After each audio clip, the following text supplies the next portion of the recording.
From Global's newsroom, the Chancellor is cutting short a trip to the United States for crisis talks with business leaders. The spread of the Omicron COVID variant has led to a wave of cancelled bookings and falling takings across the hospitality sector. But Rishi Sunak insists a number of support measures already exist. Until spring of next year, most businesses in the hospitality industry are only paying a quarter of their normal business rates bill. They are benefiting from a reduced rate of VAT all the way through to next spring. And thirdly, there is about £250 million of cash sitting with local authorities that's been provided by government to support those businesses who need it. Travel firms have described a ban on British tourists entering France as a hammer blow. The restrictions will be enforced from Saturday to curb the spread of Omicron. Business trips won't be allowed either.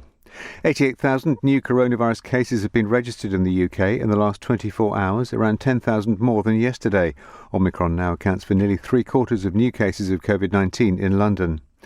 The Metropolitan Police say they'll speak to two people as part of an investigation into a party at Conservative Party HQ last December.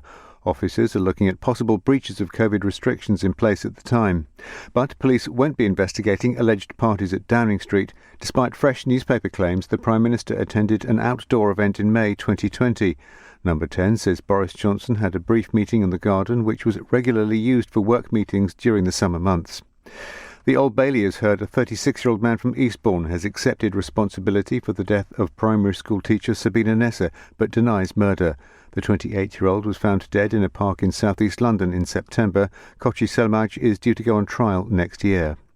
Interest rates are going up for the first time since the pandemic began. The Bank of England is increasing its base rate from 0.1% to 0.25% after inflation hit the highest level for 10 years. LBC's business commentator Declan Curry says some business leaders say the change won't keep a lid on rising costs. An increase in interest rates is not going to speed up the delivery of parts or uncover new lorry drivers, which are some of the key factors behind the current surge in inflation. The bank argues that it might deter companies from turning today's higher costs into next year's higher wages. In the city, the FTSE 100 closed up 89 points at 72.60. The pound buys $1.33 and €1.17. LBC weather, some patches of frost and fog overnight. Many southern areas remaining cloudy and fairly mild.